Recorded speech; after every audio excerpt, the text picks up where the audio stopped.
Elhamdülillah Rabbil alemin ve salatu ve selamu ala seyyidina ve nebiyyina Ebil Kasımil Mustafa Muhammed ve alihi tayyibine tahirin ve ashabihil muntecebin. Biz 9. fasla geldik değil mi?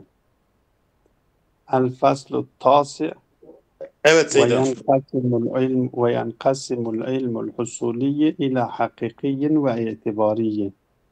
Böyle. Biz 11. merhalenin 9. faslına geldik. Bu 9. fasılda çok önemli bir konudan bahsediyor. Bu konunun önemliliği İslam filozofları tarafından ortaya atılmış olan bir konudur. Batı dünyasındaki filozoflar bu konuya dikkat etmediklerinden dolayı birçok yanlışlıklara müptela olmuşlardır. Bu konu ilmi husuli, birinci merhalede ilmi husuli ile ilgilidir ve ilmi husulinin tasavvur merhalesiyle ilgilidir. Tasdik merhalesiyle ilgili değildir. Tasavvur merhalesiyle ilgilidir ve bu tasavvur merhalesinde şekillenen tasavvurların çeşitleri hakkındadır. Ki genel anlamda Allame Tabatabai ulûm-i hakiki ve ulûm-i itibari şeklinde bunları açıklıyor. Bu konu şu anlamda önemlidir. Hakiki ve itibari, hakikinin bir kısım olduğunu ve itibarinin de iki kısım olduklarını burada açıklıyor. Şu anlamda bu konu önemlidir. Daha önceki derslerde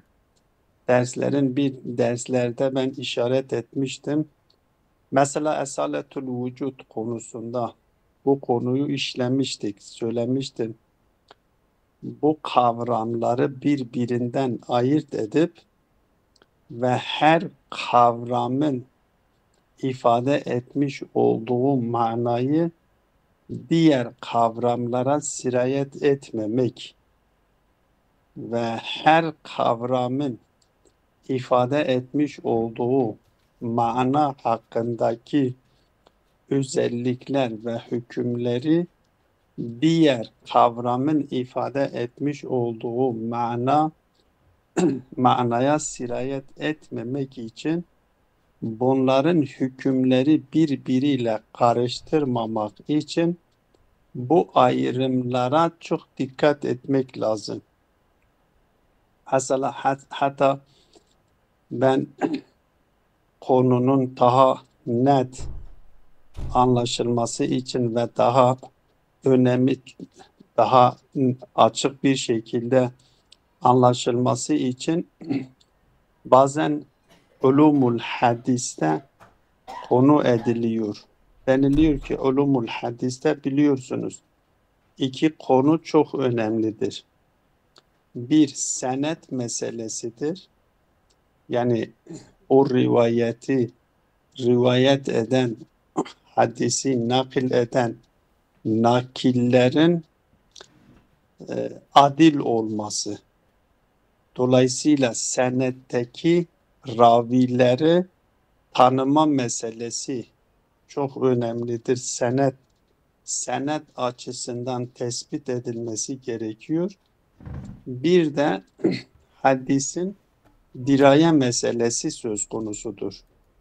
Dirayede bahsedilen şey, dikkate alınan şey, kelimenin ifade etmiş olduğu, her kelimenin ifade etmiş olduğu manalara dikkat etmek gerekir.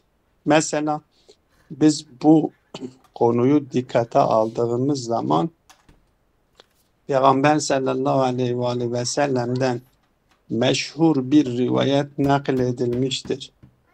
Peygamber sallallahu aleyhi ve sellem buyuruyor.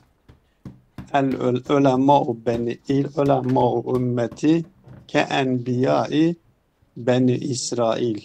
Mesela orada bunu bir rivayet olarak kabul edersek, Peygamber sallallahu aleyhi ve sellem tarafından bu rivayetin söylenildiğini kabul edersek, artık bu senedine bakmak lazım.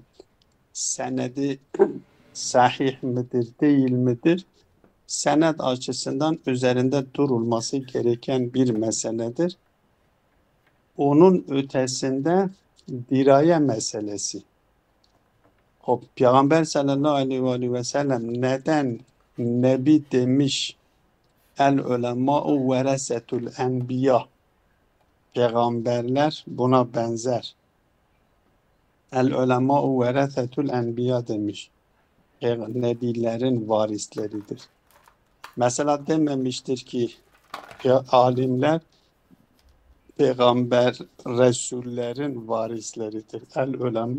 El ulemâ'u veresetur rusul denilebilinirdi. Neden Peygamber sallallahu aleyhi ve sellem el ulemâ'u veresetur rusul dememiş de veresetul enbiya demiş. Dirayede buna dikkat edilmesi gerekir. Yani her kelimenin ifade etmiş olduğu mana önemlidir.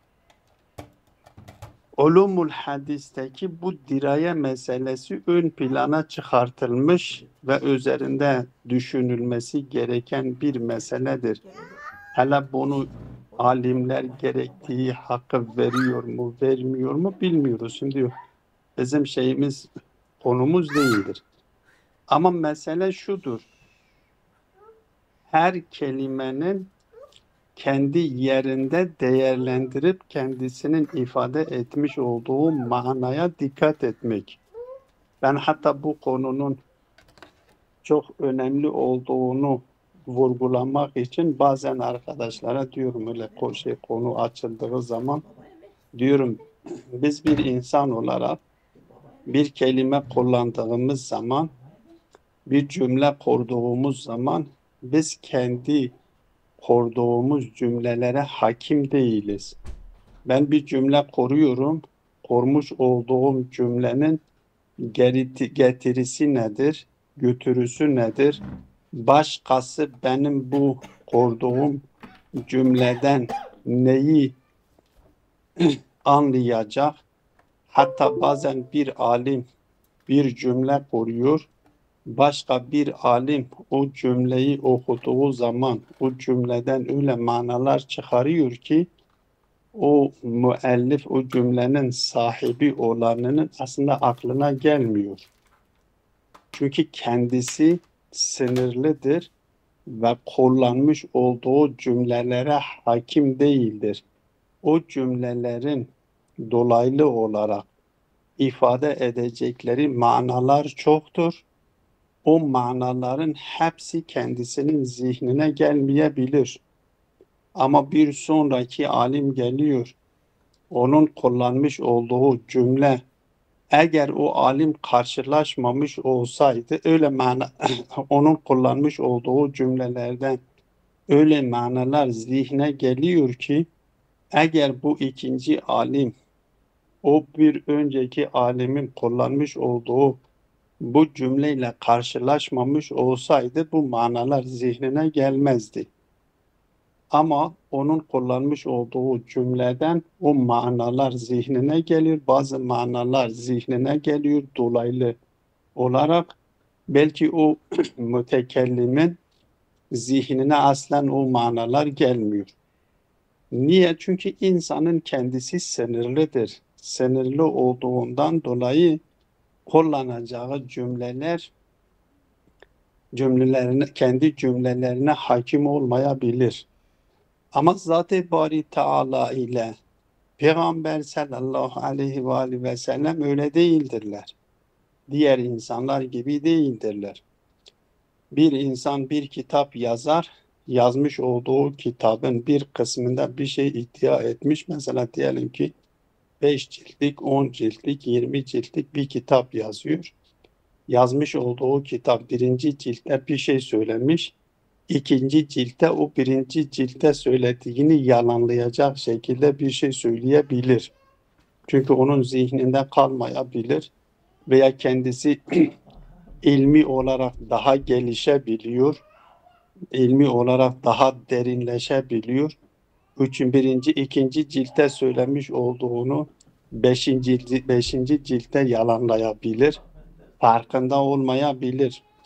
Çünkü şeydir, mahduttur, sınırlıdır. Ama Allahu Teala ve Peygamber sallallahu aleyhi ve sellem öyle değildirler. Allahu Teala'nın kullanmış olduğu cümlelere hakimdir. O cümlelerin dolaylı ve direkt olarak, dolaylı olarak ne manalara geleceğini, neyi ifade edeceklerini biliyorlar. Hem peygamber hem Allahu Teala biliyor, Kur'an-ı Kerim'de kullanmış olduğu cümlelere hakimdir. Hem peygamber sallallahu aleyhi ve sellemin kurmuş olduğu cümlelere hakimdir. Ne söylediğinin farkındadır. Ve bugün ne söylediğini, yarın ne söyleyeceğini, o biri günleri ne söyleyeceğini kendileri biliyorlar, farkındadırlar. Ama alimler sınırlı olduğu için bu kendi şeylerine hakim olmayabilirler. Dolayısıyla eğer Peygamber sallallahu aleyhi ve sellem tarafından, Allahu Teala tarafından bir cümle kurulmuşsa, bir kelime kullanılmışsa, o bilinçli bir şekilde kullanılmış. Onun için diraye meselesi önemlidir. Hem ayetlerdeki ayetlerde senet meselesi söz konusu değildir. Ama diraye meselesi çok önemlidir. Ayetlerde kullanılmış olan kelimeler üzerinde tefekkür etmek önemlidir. Rivayetlerde de Peygamber sallallahu aleyhi ve sellemin kullanmış olduğu kelimeler önemlidir. Bundan dolayı Peygamber sallallahu aleyhi ve sellem, yani bu girişten sonraki Peygamber sallallahu aleyhi ve sellemin şu sözü hakkında düşünülmesi gerekiyor.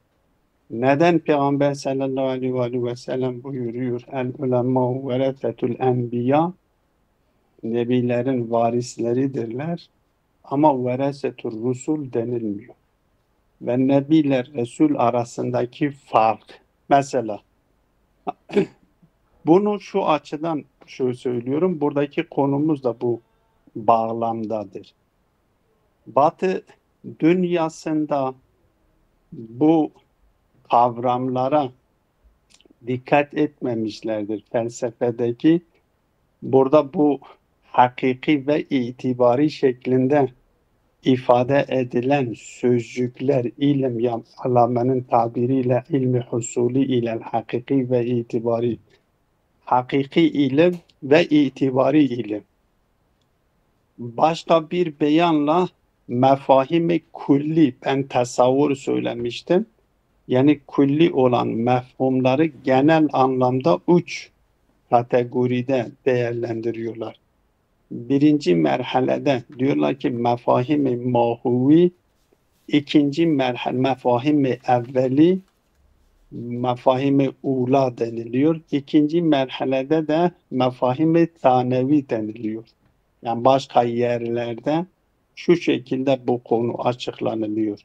Mefahim-i evveli ve mefahim-i tanevi. Mefahim-i tanevi de ya mantıkidir ya felsefidir. Mantıki olan mefhumlar ve felsefi olan mefhumlar. Bu mefhumların birbirinden ayırt edilmemesi. Mefahim-i mahuvi nedir? Mefahim-i mantıki nedir? Mefahim-i felsefi. Üç kategoride değerlendiriliyor ki Allame burada kendisi diyor ki mefahim ya hakikidir ya itibaridir. itibariyle de iki kısımda değerlendiriyor. Ya felsefidir ya mantıkidir. Ki burada yapmış olduğu açıklama budur. Bir mefhum, özet olarak söylüyorum. Mefhum ilmi hakiki nedir? Yani mefahim-i küllidir aslında. Mefahim-i külli hakiki nedir? Mahiyet nitelikli olan bütün kavramlar, insan gibi, şecer gibi, hacer gibi, yani hem zihinde söz konusudur, hem dışarıda hakikati söz konusudur. Bir mefhumun hakikati zihindedir ve o mefhumu hikayet etmiş olduğu o hakikatin, o mahiyetin kendisinin dışarıda söz konusu ise biz buna hakiki diyoruz. İnsan mefhumu gibi, şecer mefhumu gibi ve bu mefhumların özelliği de budur. İnsan onlara karşı munfaildir, edilgendir. İnsanın onları oluşturmakta herhangi bir şeyi, bir faaliyeti söz konusu değildir. Ben dışarıdaki bir nesneyle karşılaşıyorum. Dışarıdaki karşılaştığım nesneden benim zihnimde, bir insanın zihninde bir mefhum şekilleniyor. Bir algı şekilleniyor. Bir suret, tasavvur şekilleniyor. Benim elimde değildir. Ben munfailim. Tamamıyla burada şahıs burada munfaildir. İnsanın zihni munfaildir. Dışarıdaki hakikat benim zihnime gelmiş.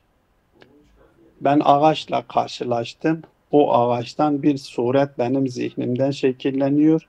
Farz edelim bir elma ağacını düşünelim. Elma ağacıyla karşılaştım. Dışarıdaki hakikati vardır. O elma ağacın hakikati sureti itibariyle benim zihnime geliyor. İkincisinin de aynı şekilde üçüncüsünü ve bunu mukayese ediyoruz. Aralarındaki özellikleri, bak bu cüz'idir. Bir tane ağaçla karşılaştığım zaman benim zihnime suret gelir. Bunlara onun için mefahimi evveli. Yani birinci merhalede insanın zihnine geldiklerinden dolayı ve insan bunlara karşı munfail ve edilgen olduğundan dolayı onlara mefahimi evveli deniliyor. Sanevi denilmiyor. Bu evveliler üzerinde akıl failiyet yapıyor. Bu failiyet neticesinde bazı mefhumları öğretiyor. Bu öğrettiği bazı mefhumlardan bir kısmı vücudu dışında, dışarıdadır. O vücutlarının aynısı zihne gelmiyor. Birbiriyle mukayese ediyor. Mesela diyelim ateşle hararet arasındaki irtibatı, aralarındaki münasebeti değerlendirerek ve hararetin ateşe ait olduğunu tespit ederek ve ateşle hararet arasındaki ilişkiden dolayı diyor ki ateş illettir, hararet ma'luldur. Mefhum-i ma'lul, illet ve ma'lul ikincil derecedeki mefhumlardır. Zihnin öğrettiği mefhumlardır. Ama Seydam, illet efendim Seyda dedi yani mefhumat-ı ula yani ma'kulat-ı ula ikinci ma'kulayı öğretiyor. Yani öğretiyor tabiri kullanalım yoksa isim veriliyor. yok, İkincisiyle isim kazanıyor. öğretiyor. Aslında mefhumu oradan şeyini de öğretiyor. Meydan kendisi oradan Yani arasındaki mefhum-i ula, meselesi. mefhum-i saniyi öğretiyor Seydam. Yoksa o meydana geliyor, felsefeciler ayrı isim koyuyor, Yok, mantıkçılar ayrı isim koyuyor.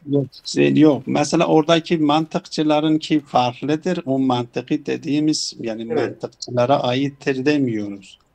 Hı hı. Mantıki demek istediği şey yani kendileri mefhum olarak zihindedir. Dışarıda hakikatleri yok. Doğrudur. Aslında dışarıda onları karşılayacak hiçbir hakikat yok. Yok. Mahuvilerde dışarıda onları karşılayacak onlara tekabül edecek hakikat vardır.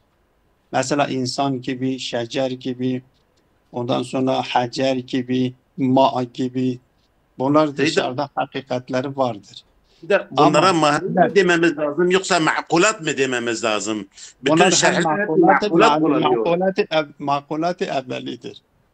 Yani herkes makulat kullanıyor. Mahavi mantıkçıların tabiridir. Öyle ben hatırlıyorum. Yanlış mıyım? Önemli değildir. Fark Tamam. önemli değil. Mahuvidir. Hem Tamam. mahiyet deniliyor hem makulat deniliyor. Şey değil, önemli Evet. değildir. Tamam Yani Seyyid. o şey ha, ama dışarıda onları karşılayacak müstakil bir hakikat vardır. Bakın mesela diyelim insan dışarıda hakikati var. Ama Ama illet, nev'in yoktur. Evet, nev'in yok, faslın illet. yok. Evet. Şimdi felsefine gidelim, felsefiye gidelim, ondan sonra nö'iye gidelim. Mantıkiye gidelim. Felsefi nedir? Mesela farz edelim illet, ma'lul. Şimdi illet kavramı, illet sözcüğü, illet dışarıda illet denilen illete tekabül edecek bir hakikat dışarıda var mıdır? Yok. Dışarıda ateş var. Ama biz ateşe yapmış olduğu ateşle hararet arasındaki ilişkiden intiza etmiş oluyoruz. Öyleyse illeti dışarıda karşılayacak mustakil bir hakikat yoktur. Belki zihin ateşle hararet arasındaki münasebeti tahlil ediyor. Birisinin bir diğerine bağımlılığını görüyor. O bağımlı olanına ma'lul ismini veriyor. Bağımlı olanına ve o bağlı olmayanına esere sahibi olanına da illet diyor. Ama dışarıda illet diye bir şey söz konusu değildir ki. Onun bakın yani bunun önemliliği buradadır. Batı filozoflar, bu materyalistler bu hakikati idrak edemediklerinden dolayı felsefi kavramların itibari ve itibarının anlamı da değersiz, hiçbir değeri yoktur. Niye? Dışarıda bir hakikatleri yoktur diye. Ama İslam filozofları aslında diyor dışarıda hakikati vardır. Dışarıda aslında hakikati dışarıdadır felsefenin. Yalnız mustakil değildir. İki şey arasındaki o nispet illet ile ma'lul arasında mesela diye ateşle hararet arasındaki o münasebeti ifade ediyor. Dolayısıyla onları her ne kadar mefhum olarak zihindedir ise de ama dışarıda onları karşılayacak bir hakikat vardır ama o hakikat bağımsız değildir. Ateşle hararet arasındaki bir şeydir, bir münasebettir, bir gerçekliği vardır. Yani sadece hayali şeyler değildir. Dışarıda bir gerçeklikleri vardır, bir dayanakları vardır. Dolayısıyla felsefi kavramlar felsefi tasavvurlar dışarıda bir hakikat vardır. O hakikatin kendisi Allame'nin burada anlatmış olduğu şeye göre o hakikatin kendisi zihne gelmiyor. Niye? Çünkü biz mefhum illet olarak diyoruz, zihinde illet diyoruz. Ama o illet dediğimiz şey zihinde illet olamıyor ki. Çünkü illet olmuş olsa zihinde eser bırakması gerekiyor. Eser bırakmıyor. O dışarıdaki eseri dışarıya aittir. Zihne ait değildir ki. Dolayısıyla onun hakikati dışarıdadır, zihne gelmiyor. Öyleyse mefahimi felsefi saniye kendisi nedir? Dışarıda hakikati vardır. O hakikati dışarıdan zihne gelmiyor. O hakikat dışarıdadır. O illet dediğimiz şey dışarıda eserini bırakıyoruz. Zihinde illet olamıyor ki zihinde o illeti o eseri gerçekleştiremiyor ki. Daha önce ben söylemiştim. Aslında zihindeki mefhumların tamamı, suretlerin tamamı birbiriyle aslında tezat teşkil etmiyor mu? Aralarında hiçbir münasebet söz konusu değildir. Her bir tasavvur kendisine aittir ve diğer tasavvurla hiçbir ilişkisi söz konusu değildir. Ama dışarıdaki hakikat, mesela dışarıdaki hararetin kendisi ateşin kendisine bağlıdır. Dışarıda hem hararet gerçektir, hakikattir, hem ateşin kendisi hakikattir. Ve dışarıda ateş olmazsa o ateşe ait olan hareket de gerçekleşmez. Dışarıda o vardır. Ama benim zihnimdeki ateş gerçekten harareti öğretiyor mu zihnimde? Yok zihnimde. Öyleyse o dışarıdaki ateşin vücudu benim zihnime gelmiyor ki. Eğer benim zihnime onun kendisi gelmiş olsa benim zihnimde de o harareti gerçekleştirmesi gerekiyor. Oysa zihinde söylemişti ki aslında bilgidir, bilfiildir. Hiçbir mefhum bir diğer mefhumdan etkilenmiyor. Dolayısıyla mefahimi felsefi saneviye diyor ki hakikatleri dışarıdadır ama o dışarıda nedir? Bir ateş vardır. Benim zihnime gelmiş. Bir hararet dışarıda vardır. O hararetten de benim zihnime gelmiş. Bu mefahim-i mahuvidir. Yani ateş mefhumu mefahim-i mahuvidir. Hakikattir. Ulum-i hakiki kısmına giriyor. O Seyda hararetin ateşin kendisi dışında bir de. misal daha Seyda söylese, ateşin Ben bunu dışında. tamamlayayım. Hakikaten, Bunu tamam. tamamlayayım. Bunu tamamlayan hararetin kendisi de kendisi hararet benim zihnime geliyor. Mefhum olarak mefhum-i mahuvidir, evvelidir. O hakikidir. Ama ateşle hararet arasındaki o bağ ben zihnimde tahlil ediyorum. O bir diyorum ki hararet ateşe bağlıdır. Ateş hararete bağlı değil. Ateşi harareti meydana getiren ateştir. Öyleyse ateşle arasında bir isim orada ne yapıyorum? Takıyorum. Diyorum ki illet diyorum. Mefhum oradan mefhum öğretiyorum. Mefhumu öğretiyorum. İllet mefhumunu. İkisinin o illetin ifade etmiş mana nedir? Ateşin dışındaki bir mana. Ateşin zatı ayrıdır, hararet ayrıdır. Ama ateşle hararet arasındaki o ilişkiyi ifade etmek için ateşe illet diyorum. Hararetin ateşe mahkum olduğunu, bağlı olduğunu ifade etmek için de ona ben nedir? Melul diyorum. Bu dışarıdaki. İkinci bir şey söyleyeyim. İkinci bir örnek söylüyorum.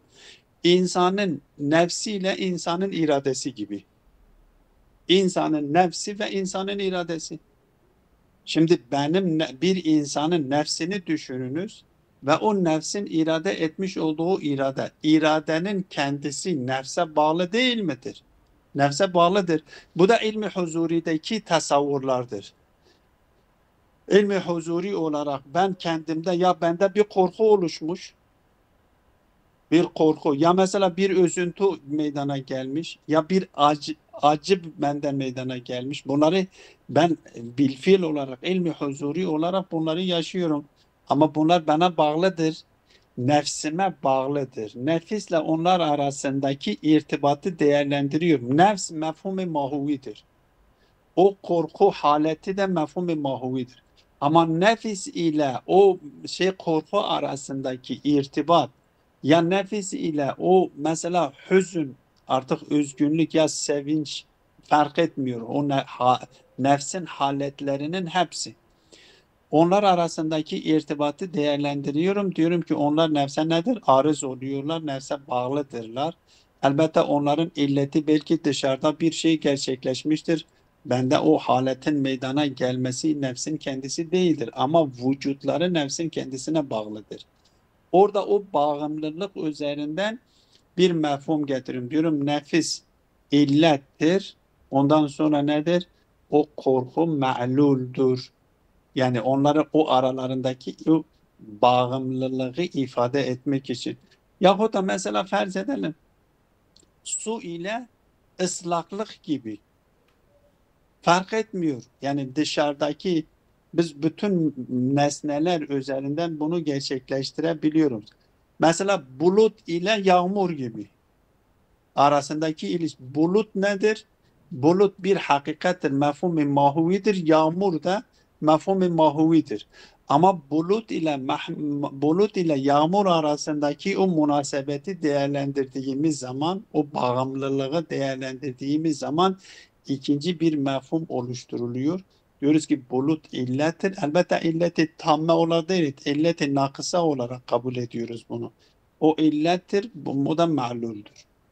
Dolayısıyla mefahimi itibari birinci kısım budur ki felsefi sanavi oluyor. Bunlar nedir? Dışarıda hakikati vardır ama o hakikatin kendisi zihne gelmiyor. Zihinde sadece mefhumu onun hakkında bir tasavvur oluşturamıyorsunuz. Mesela insan için biz tasavvur oluşturabiliyoruz.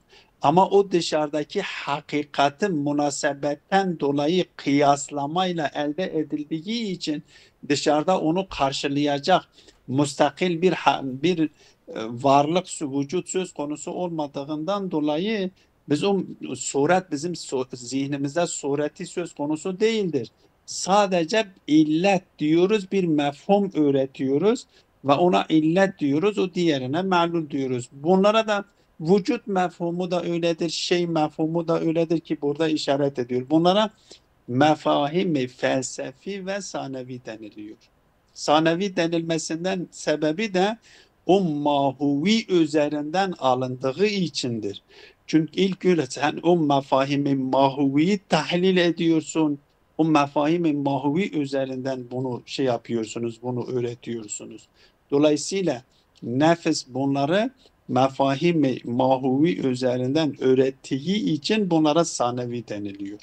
O mefahimi mantıki nedir? Onların hakikati zihindedir, dışarıda gerçeklikleri yoktur.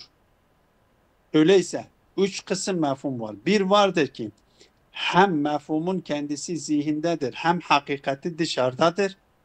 Bunlar mefahim-i mahuvidir. Bir mefhum vardır ki hakikati dışarıdadır ama hakikatinin kendisi zihne gelmiyor. Belki zihin onları ifade etmek için bir mefhum, bir kavram öğretiyor.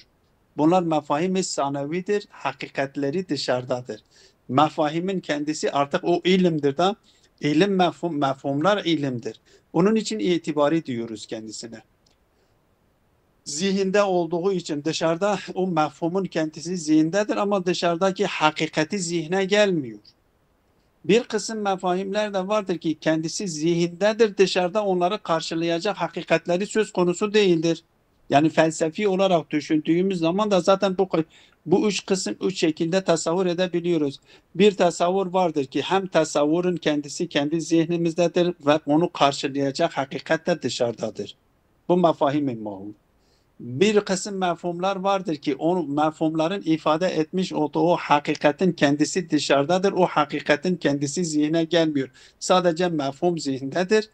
Mefhum da zihin tarafından öğretiliyor ki o dışarıdaki hakikatin kendisi zihne gelmiyor ki. Eğer dışarıdaki hakikatin zihne gelmiş olsa inkılap oluyor, değişmiyor, kendi hakikatinden çıkmış oluyor. Dışarıdadır ve onu ifade etmek için bir mefhum öğretiyor. Sureti yoktur. Onun hakkında suret diye bir şey söz konusu değildir. Bir kısım da mefahim vardır ki dışarıda hakikatleri aslen yoktur. Sadece zihindedir. Mesela ben diyorum ki insan nev'dur. Nev, insanın kendisi mefhum-i mahuvidir. Ama nev meselesi nedir? O zihnimdeki tasavvurun vasfıdır. Dışarıdaki hakikatin vasfı değildir. Onun için genel anlamda mefahim-i mahuvi diyor ki hem oruz hem ittisaf haricidir. Hem oruzları hem ittisafları haricidir. Mefahim-i felsefi oruz zihnidir, ittisaf haricidir. Mefahim-i mantıki ise hem oruz hem ittisaf zihnidir. Ve mefahim-i felsefi ve mantıkiye itibari diyor burada Allame Tabatabai. Bunu açıkladıktan sonra itibarının birkaç manaya geldiğini açıklıyor. Ben Oraya geçmeden bunu tatbik edelim. Ondan sonra eğer şey olursa onu devam ederiz. Hop. Hayda bunların tek tek misalini de bir tanenin söyledin de insanın o diğerini de bir tek cümleyle onları da bağla öyle geçelim. Misalini ben söyledim. Mesela diyelim neyin, ben anlayayım neyin misalini, örneğini. معقولات أولاي فلسفي معقولات Yok. أولاي فلسفي معقولات Yok. أولاي منطقي Yok öyle değildir. معقولات Yok, ثاني onları معقولات ثانية فلسفي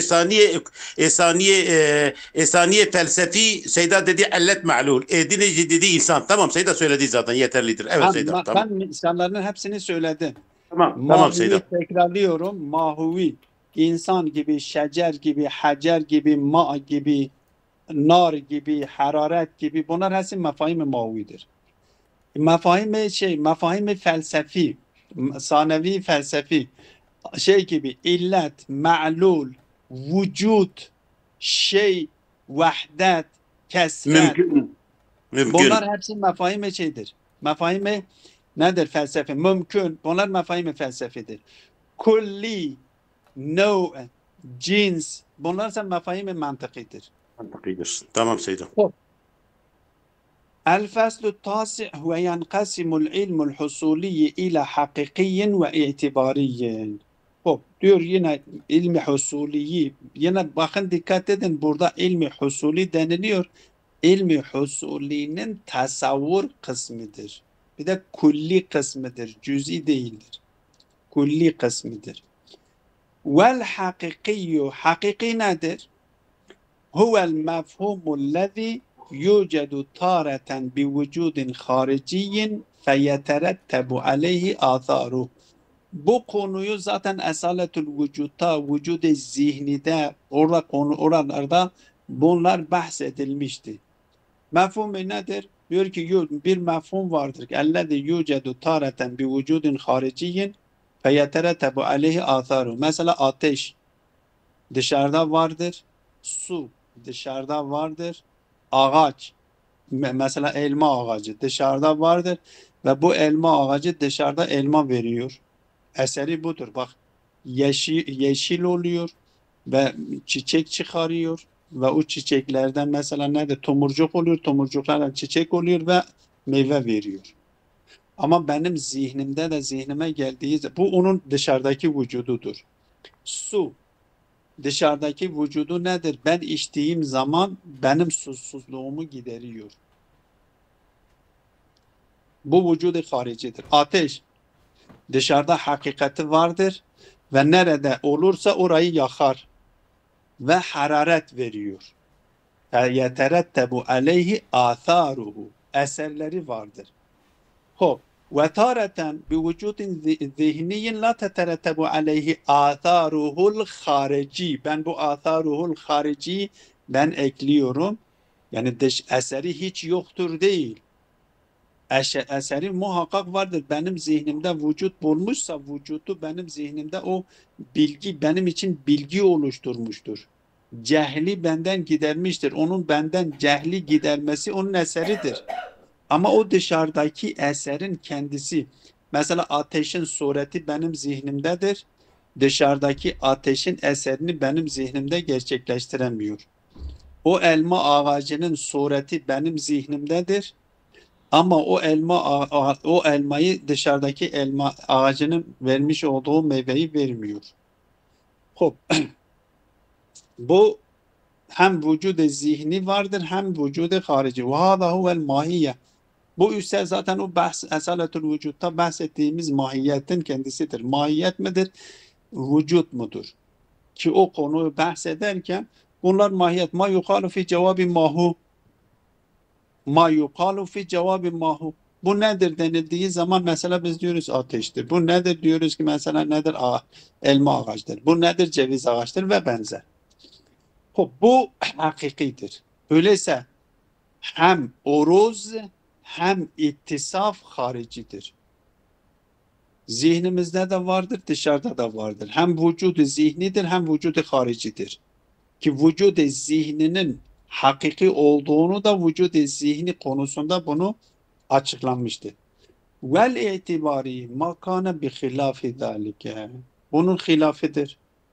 Ve huve imma minel mefahimilleti haysiyetu mistakiha haysiyetu ennehu fil haric.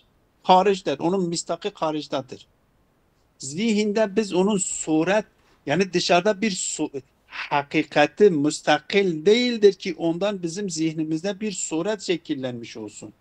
Mesela ateşle hararet, ateşin kendisi dışarıda vardır. Elbette hararet biz hissettiğimiz için, duyu yani bedenimizle hissettiğimiz için onu zihnimizde ona bir tasavvur yapıyoruz. Ateş dışarıda biz suretini tasavvur ediyoruz. Ağaç dışarıda tasavvur ediyoruz. Hop. Ama illet dediğimiz zaman ateşle hararet arasındaki ben illet diyorum. Dışarıda illet diye bir şey söz konusu değildir ki. Dışarıda ma'lul diye bir şey söz konusu değildir. Ma'lul yani müstakil olarak. Dışarıda o mahiyet söylediğimiz nedir? Ateştir ya mesela hararettir. Ama ikisinin arasındaki o münasebeti değerlendirdiğimiz zaman bakıyoruz ki ateşin kendisi o harareti veriyor. Öyleyse hararet ma'luldur. Ateş o dışarıdadır. Hakikati dışarıda. Haysiyeti mistak, onun mistakı diyor dışarıdadır. Kel vücut örnek vücudun kendisi. Vücut bima vücut terde adem yapıyor. Vücudun hakiki ve sifatihil hakiki ve kel vücudu ve sifatihil hakikiyeti kel vahdeti vel fiiliyeti bu vahdet ve fiiliyet vücudun hakiki sıfatlarındadır ve gayrihima. فَلَا يَدْخُلُ الزِّهْنَ وَاِلَّا لَاِنْقَلَبَ. Bunlar zihne hakikati dışarıda olduğu şekliyle bizim zihnimize gelmiyor.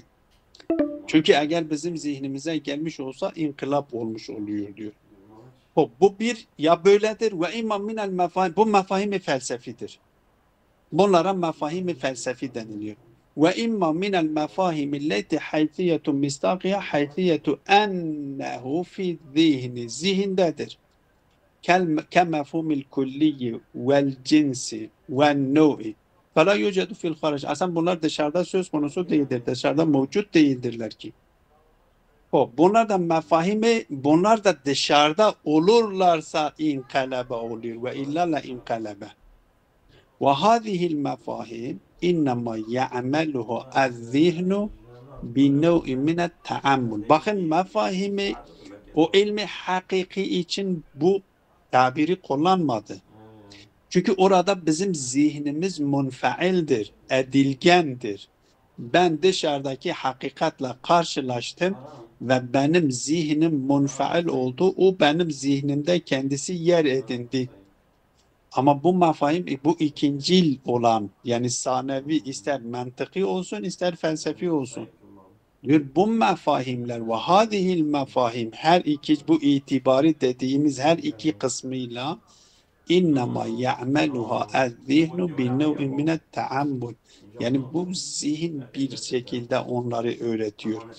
O birinci dediğimiz mahiyet niteliğindeki olan mefhumlar üzerinde çalışma yapıyor ve o mefhumlardan mesela onlara hüküm diyor ki insan kullidir. Niye kullidir?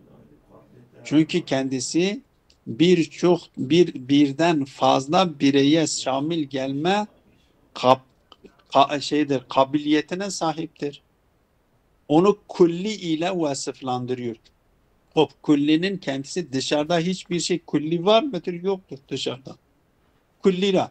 Mesela insanla hayvan, insanla feres arasında mukayese ediyor. İnsana diyor ki no'dur, bir no'dur, feres bir no'dur. No, insanın no ile vasıflandırıyor. O mahivi olanına olan mefhumu no ile vasıflandırıyor. Cins ile vasıflandırıyor. Yani benim o zihnimdeki olan mahiyetin kendisi kullidir. O zihnimdeki olan mahiyetin kendisi no'dur. Kendisi cinstir. Öyleyse dışarıda bir onun karşılığı söz konusu değildir. Hem oruz hem ittisaf zihnidir diyor bu.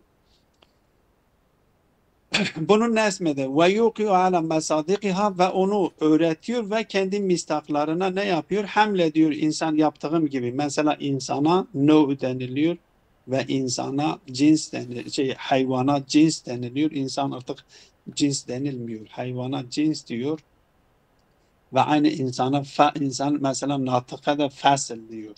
No, fasıl, kulli bunlar mefahim mantıkidir. Dışarıda söz konusu, dışarıda hakikatleri söz konusu değildir. Ve yuqi'u ala mesadika lakin la ke vuku'il mahiyeti ve hamliha ala efradiha. Elbette mahuvi, nitelikli olan mefhumlar gibi değil. Ben şimdi insanı dışarıdaki Zeyd üzerine hamlediyorum. Diyorum ki Zeyd insanın, Bekir insanın. Dışarıda bir hakkı var olan nesne ki Zeyd'dir, Bekir'dir, Emir'dir diyor insanım. Ama ben bu dışarıdaki bir hakikate no diyemiyorum ki. Zihnimdeki tasavvur insan tasavvuruna, insana no diyorum. Dışarıda Zeyd'den no diyemiyorum. Bekir'e, çünkü dışarıdakiler hepsi cüz'idir. Dolayısıyla diyor ki onların hamlediliyor ama mahiyetlerin kendi mahmul şeylerine hamledildiği gibi, misdaklarına hamledildiği gibi değildir. Bihaytü tu'khadu fi haddiha ki onların tariflerinde aksedilmiş olsun. Öyle bir şey söz konusu değildir. Dolayısıyla netice itibariyle genel anlamda mefkulli dediğimiz mefhumlar, öyle diyeyim ki daha net anlaşılmış olsun. Kulli olarak vasıflandırdığımız mefhumlar üç kısımdır. Ya mefahimi evvelidir ya mefahimi thanevidir. Mefahimi thanevi ya felsefidir ya mantıkidir. Ve Allame mefahimi mahuviyye ilumi hakiki olarak nitelendirmiştir. Ve mefahimi felsefi ve mantıki de itibari olarak beyan ediyor. Hop ve sallallahu ala Muhammedin ve alihi tayyibine tahirin. Jazakumullah.